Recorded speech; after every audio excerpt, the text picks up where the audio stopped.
यस्तो मजाले चाहिँ बनेर चाहिँ किमा डोडा चाहिँ रेडी भयो। हेलो साथीहरू, मसँग आज चाउमिन, म चाहिँ आज किमा नुडल बनाउन गइरहेको छु। हेर्दै जानु होला। किमा नुडल बनाउनुको लागि मैले बसालेको छु कराई। यसमा चाहिँ पानी, यसमा चाहिँ चाउमिन उसिन्नको लागि मैले राखेको छु।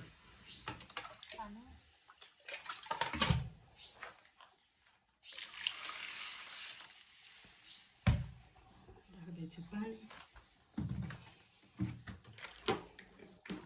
यसमा चाहिँ म राखिदिन्छु थोरै बेसार अनि थोरै नुन पनि राखिदिन्छु। अब यहाँ पानी चाहिँ उम्लिँदै गर्छ अनि एकछिनपछि चाहिँ यसमा चाउमिन एड गरिदिने। पानी पनि तातिसकेको छ। अब म यसमा राखिदिन्छु चाउमिन।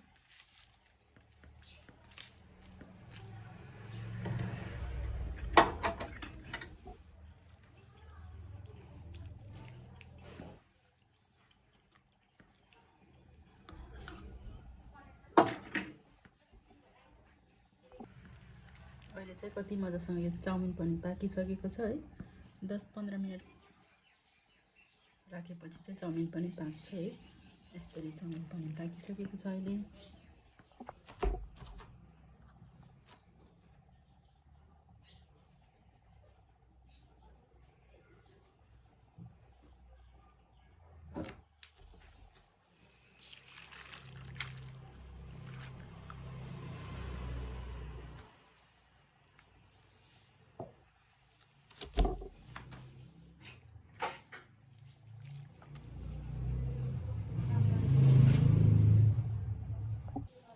अब यसलाई चिसो पानीमा हालेर यसरी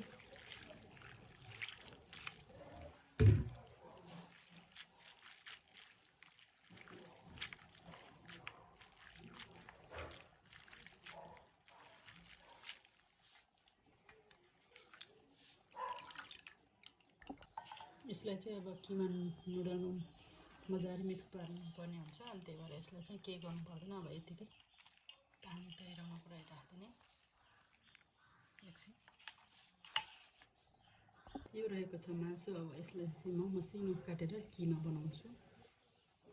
किमा बनाउनको लागि राखेको छु मैले मासु। यसलाई मसिनो मसिनो टुक्रा पारेर अनि यता राखेको छ लसुन, यता राखेको छ प्याज। अब म चाहिँ किमा बनाउन जाँदैछु।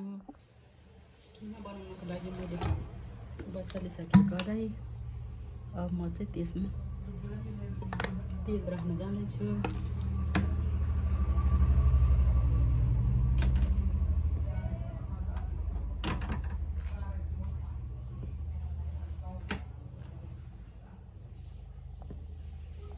तेल पनि टाकिसकेको छ। म राख्दैछु यसमा प्याज।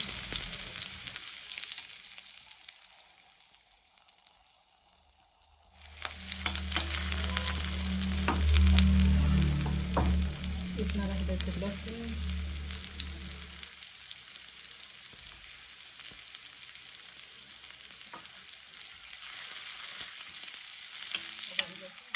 रातो रातो हुनु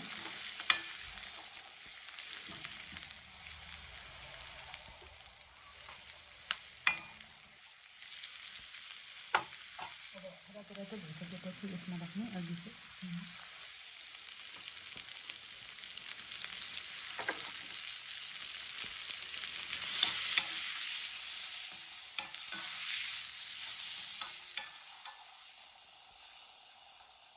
मजाले पाक्ने गरी फ्राई गर्नु।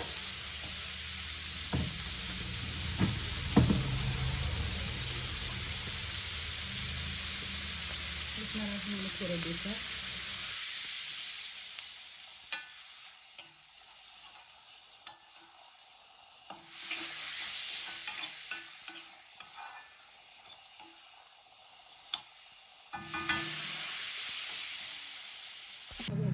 चिल्ली ओइल बनाउनुको लागि मैले यहाँ पिस्दैछु खुर्सानी। म चाहिँ सिम्पल तरिकाले चाहिँ चिल्ली ओइल बनाउन गइरहेको छु। चिल्ली ओइल चाहिँ बनेर रेडी भयो। यसमा चाहिँ मैले के राखेँ भन्दाखेरि खुर्सानीलाई मजाले पिसेर अनि सनफ्लावर तेललाई चाहिँ मजाले पकाएर यसमा एड गरेको कश्मिरी मिर्च पनि राखेको छु कलर राम्रो आओस् भन्नको लागि। तपाईहरु पनि यसरी बनाएर खान सक्नुहुन्छ। यता चाहिँ किमा चाहिँ यसरी फ्राई हुँदैछ। अब रातो भइसकेपछि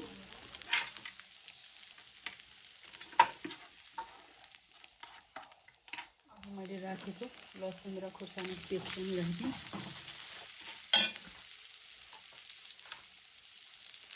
त्यसमा राखेँ मैले जिरा धनिया पाउडर, स्वाद अनुसारको नमक,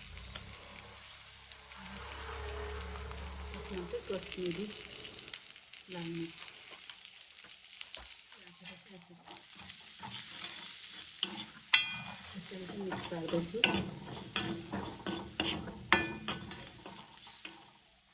अब यसलाई एकछिन पाक्न दिनु। अहिले चाहिँ किमा पनि पाकिसकेको छ। अब चाहिँ म तपाईहरुलाई प्लेटिङ गरेर देखाउँछु। चाउमिनलाई चाहिँ प्लेटमा राखिसकेको छु।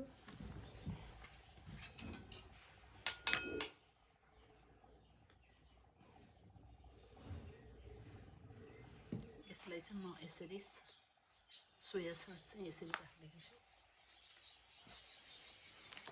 यो चाहिँ मैले बनाएको चिल्ली ओइल, यसलाई पनि यसरी राखिदिन्छु।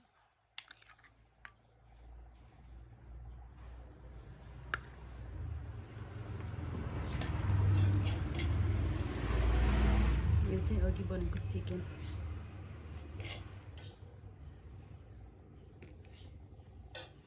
बनेर चाहिँ यस्तो चाहिँ यसरी चाहिँ रेडी भयो। हेर्नुहोस् त कस्तो मजाले खाउँ लाग्ने रहेछ। तपाईँ घरमा सजिलो र छिटो तरिकाले यसरी किमा नुडल बनाएर खान सक्नुहुनेछ। फाइनली बनेर किमा नुडल यस्तो भएको छ। तपाईहरु पनि घरमा बनाएर खान सक्नुहुनेछ। आफूले बनाएको हेल्दी पनि हुन्छ।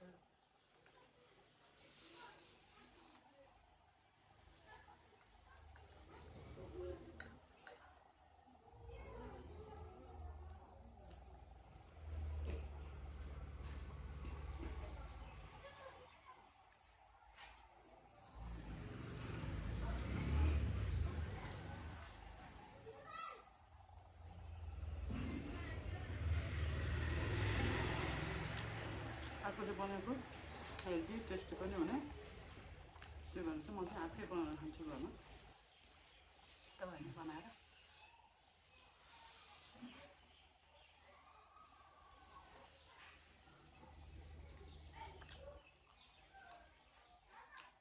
आज चाहिँ एकदम मिठो भएको रहेछ त्यो बनाएर।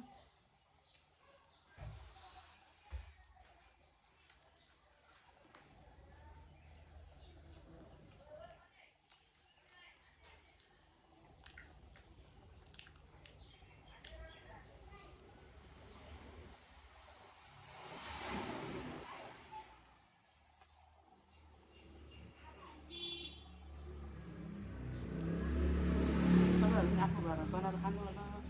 यति भन्दै मेरो भिडियो हेरिदिनु होला। लाइक, सब्सक्राइब, कमेन्ट गरिदिनु होला। यति नै आजलाई बाइ बाइ।